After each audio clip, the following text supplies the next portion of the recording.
ನಮಸ್ಕಾರ ಸ್ನೇಹಿತರೆ, ಭಕ್ತಿ ವೈಭವ ಯೂಟ್ಯೂಬ್ ಚಾನಲ್ಗೆ ತಮಗೆಲ್ಲರಿಗೂ ಸುಸ್ವಾಗತ. ಸ್ನೇಹಿತರೆ, ಈ ಹಿಂದಿನ ವಿಡಿಯೋಗಳಲ್ಲಿ ನೀವು ಶ್ರೀ ಗುರು ರಾಘವೇಂದ್ರ ಸ್ವಾಮಿಯವರ ದಿವ್ಯ ಚರಿತ್ರೆಯ ಬಗ್ಗೆ ತಿಳ್ಕೊತಾ ಬಂದಿದ್ದೀರಿ. ಹಾಗೆ ಅದರ ಭಾಗವಾಗಿ ಈ ಒಂದು ವಿಡಿಯೋದಲ್ಲಿ ಮುಂದುವರಿಸ್ತಾ ಇದ್ದೀವಿ.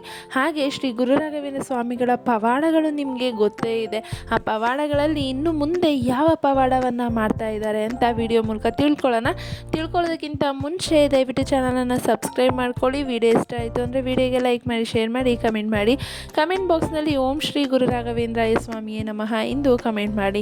ಸ್ನೇಹಿತರೆ, ಶ್ರೀ ಗುರು ರಾಘವೇಂದ್ರ ಸ್ವಾಮಿಗಳ ಕೃಪೆಗೆ ಪಾತ್ರರಾಗಬೇಕು ಅಂದರೆ ಅವರ ಜೀವನ ಚರಿತ್ರೆಯನ್ನು ಕೂಡ ಒಮ್ಮೆ ಕೇಳಿ. ಹಾಗೆ ಆ ರಾಯರಿದ್ದಾರೆ ಎನ್ನುವ ಎಷ್ಟು ಮಾತು ನಂಬಿಕೆ ಇದೆಯೋ ಆ ನಂಬಿಕೆಯನ್ನು ಶ್ರೀ ಗುರು ರಾಘವೇಂದ್ರ ಸ್ವಾಮಿಗಳ ಒಂದು ಆರಾಧನೆಯಲ್ಲಿ ನೀವು ಮೀಸಲಿಡಬೇಕಾಗಿ ಹೇಳ್ತಾ ಇದ್ದೀನಿ. ಸ್ನೇಹಿತರೆ, ಶ್ರೀ ಗುರುಗಳು ಉಡುಪಿಯಲ್ಲಿ ಬಹಳ ಸಮಯ ವಾಸ್ತವ್ಯ ಮಾಡಿದರೂ ಅವರಿಗೆ ಅಲ್ಲಿಂದ ಹೊರಡಲು ಮನಸ್ಸೇ ಬರ್ತಾ ಇರಲಿಲ್ಲ. ಆದರೂ ಬೇರೆ ಬೇರೆ ಊರುಗಳಿಂದ ಬಂದ ಶಿಷ್ಯರ ಆಮಂತ್ರಣದ ಕರೆಗಳನ್ನು ನಿರಾಕರಿಸುವಂತಿರಲಿಲ್ಲ. ಅಷ್ಟರಲ್ಲಿ ಮೈಸೂರಿನ ದೊರೆಯ ಆಹ್ವಾನವನ್ನು ಸ್ವೀಕರಿಸಿ ಶ್ರೀರಂಗಪಟ್ಟಣದತ್ತ ಪ್ರಯಾಣವನ್ನು ಬೆಳೆಸ್ತಾರೆ. ನೋಡಿದ್ರಲ್ಲ ಸ್ನೇಹಿತರೆ, ಗುರುಗಳು ಬಂದು ಉಡುಪಿಯಲ್ಲಿ ಅವರು ಬಹಳ ಸಮಯ ಕಳೆದಿದ್ರು. ಅದಕ್ಕೋಸ್ಕರ ಅಲ್ಲಿ ಉಡುಪಿಯನ್ನು ಬಿಟ್ಟು ಬರುವಷ್ಟು ಅವರು ಮನಸ್ಸು ಇರಲಿಲ್ಲ. ಆದ್ರೂ ಮೈಸೂರಿನ ದೊರೆಯ ಆಹ್ವಾನವನ್ನು ಸ್ವೀಕರಿಸಿ ಶ್ರೀರಂಗಪಟ್ಟಣದಂತ ಒಂದು ಪ್ರಯಾಣ ಬೆಳೆಸ್ತಾರೆ. ಆಗ ಮೈಸೂರನ್ನು ದೊಡ್ಡ ದೇವರಾಜನು ಆಳ್ತಾ ಇರ್ತಾರೆ. ಅವನಿಗೆ ಸಾಧು ಸನ್ಯಾಸಿಗಳೆಂದರೆ ಭಯ ಭಕ್ತಿ ಇರುತ್ತೆ. ಅಲ್ಲದೆ ಮಹಾದೈವ ಭಕ್ತನು ವಿದ್ಯಾಪಕ್ಷಪಾತಿಯೂ ಆಗಿರ್ತಾರೆ.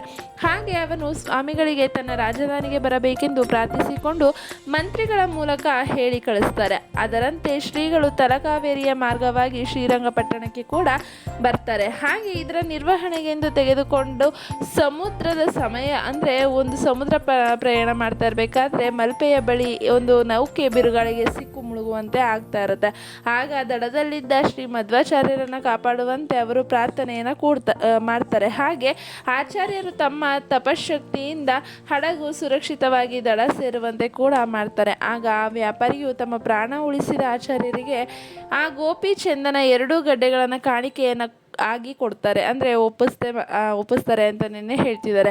ಆ ಗಡ್ಡೆಗಳನ್ನು ತರುವಾಗ ಒಂದು ಗಡ್ಡೆ ಉಡುಪಿಯ ಸಮೀಪದ ಒಳಂಬಳೇಶ್ವರ ಬಳಿ ಬಿದ್ದು ಒಡೆದಾಗ ಅದರಲ್ಲಿದ್ದ ಶ್ರೀ ಬಲರಾಮ ಮೂರ್ತಿಯನ್ನು ಅಲ್ಲಿಯೇ ಪ್ರತಿಷ್ಠಾಪನೆ ಕೂಡ ಮಾಡ್ತಾರೆ. ಇನ್ನೊಂದು ಗಡ್ಡೆಯಲ್ಲಿ ಶ್ರೀ ಕೃಷ್ಣನ ವಿಗ್ರಹವನ್ನು ಉಡುಪಿಯಲ್ಲಿ ಪ್ರತಿಷ್ಠಾಪಿಸಿದರೆಂದು ಹೇಳ್ತಾರೆ. ಅಲ್ಲಿಯೇ ಮಧ್ವ ಸರೋವರವನ್ನು ನಿರ್ಮಾಣ ಕೂಡ ಮಾಡಿರ್ತಾರಂತೆ. ಶ್ರೀ ರಾಘವೇಂದ್ರರು ಉಡುಪಿಯಲ್ಲಿ ಶ್ರೀ ವಾದಿರಾಜರು ಕಟ್ಟಿಸಿದ ಮಠದಲ್ಲಿ ಉಳಿದುಕೊಂಡಿರ್ತಾರೆ. ಉಡುಪಿಯಲ್ಲಿ ನಡೆಯುತ್ತಿದ್ದ ಅನ್ನದಾನದ ವೈಖರಿಯನ್ನು ನೋಡಿ ಅದನ್ನು ತಮ್ಮ ಮಠದಲ್ಲೂ ಜಾರಿಗೊಳಿಸ್ತಾರೆ. ಏಕೆಂದರೆ ಶ್ರೀಗಳಿಗೆ ಅನ್ನದಾನದಲ್ಲಿ ಅಪಾರ ಆಸಕ್ತಿ ಅಂತಲೇ ಹೇಳ್ಬೋದು. ದೀನದಲಿತರನ್ನು ಅನ್ನದಿಂದ ತೃಪ್ತಿಪಡಿಸಿದಂತೆ ಮತ್ತು ಬೇರೆ ಯಾವುದರಿಂದಲೂ ಸಾಧ್ಯವಿಲ್ಲವೆಂಬುದು ಅವರಿಗೆ ತಿಳಿದಿರುತ್ತೆ. ಶ್ರೀಗಳು ಶ್ರೀ ಮಧ್ವಾಚಾರ್ಯರ ಜನ್ಮಸ್ಥಳವಾದ ಪಾಜಕ ಕ್ಷೇತ್ರ, ಆಚಾರ್ಯರು ಓಡಾಡಿದ ಸ್ಥಳಗಳನ್ನೆಲ್ಲ ಸಂದರ್ಶಿಸಿ ಪುಳಕಿತರಾಗ್ತಾರೆ. ಹಾಗೆ ಶ್ರೀಗಳು ಅನಂತೇಶ್ವರ ಮಂದಿರದಲ್ಲಿ ತಾತ್ಪರ್ಯ ಚಂದ್ರಿಕಾ ಗ್ರಂಥದ ಪ್ರವಚನ ಕೂಡ ಮಾಡಿರ್ತಾರೆ. ಹಾಗೆ ಅಲ್ಲಿಯೇ ಸ್ವತಃ ನ್ಯಾಯ, ಮುಕ್ತಾವಳಿ, ತಂತ್ರ, ದೀಪಿಕಾ, ತಾತ್ಪರ್ಯ, ಚಂದ್ರಿಕಾ ವ್ಯಾಖ್ಯಾನ, ಚಂದ್ರಿಕಾ ಪ್ರಕಾಶ ಗ್ರಂಥಗಳನ್ನು ರಚಿಸಿ ಶಿಷ್ಯ ವೃಂದಕ್ಕೆ ಬೋಧನೆ ಕೂಡ ಮಾಡಿರ್ತಾರೆ. ಹಾಗೆ ದೈವಾಂಶ ಸಂಭೂತರಾದ ಅವತಾರ ಪುರುಷರೆಂದು ಭಕ್ತಿಯಿಂದ ಕೈ ಎತ್ತಿ ಸಾಷ್ಟಾಂಗ ನಮಸ್ಕಾರವನ್ನು ಕೂಡ ಮಾಡ್ತಾರೆ. ಆವಾಗ ಅವರ ಮುಖದಲ್ಲಿ ಅಂತಹ ದೈವಿ ತೇಜಸ್ಸು ಹೊರ ಹೊಮ್ತಾ ಇರುತ್ತೆ. ಹೀಗೆ ಮಾಡಬೇಕಾದ್ರೆ ಉಡುಪಿಯತ್ತ ಕೂಡ ಪ್ರಯಾಣವನ್ನು ಮಾಡ್ತಾರೆ. ಅಂದರೆ ಉಡುಪಿಯು ವೈಷ್ಣವರಿಗೆ, ಅದರಲ್ಲೂ ಶ್ರೀ ಮಧ್ವಾಚಾರ್ಯರ ಮತಾನುಯಾಯಿಗಳಿಗೆ ಒಂದು ಪವಿತ್ರ ಕ್ಷೇತ್ರ ಅಂತಲೇ ಹೇಳ್ಬೋದು. ಇಲ್ಲಿ ಶ್ರೀ ಮಧ್ವಾಚಾರ್ಯರು 13ನೇ ಶತಮಾನದಲ್ಲಿ ಶ್ರೀಕೃಷ್ಣನ ಸಾಲಿಗ್ರಾಮ ಶಿಲೆಯ ಬಹು ಸುಂದರವಾದ ವಿಗ್ರಹವನ್ನು ಪ್ರತಿಷ್ಠಾಪನೆ ಕೂಡ ಮಾಡಿರ್ತಾರೆ. ಒಂದು ಕೈಯಲ್ಲಿ ಕಡಗೋಲು, ಮತ್ತೊಂದು ಕೈಯಲ್ಲಿ ವೇಣು ಹಿಡಿದಿರುವ ಬಾಲಕೃಷ್ಣನು ಬಹು ರಮಣೀಯವಾದ ಈ ವಿಗ್ರಹವು ಶ್ರೀ ಮಧ್ವಾಚಾರ್ಯರಿಗೆ ಒಬ್ಬ ಹಡಗಿನ ವ್ಯಾಪಾರಿಯಿಂದ ದೊರಕುತ್ತೆ ಅಂತಲೇ ಹೇಳ್ಬೋದು.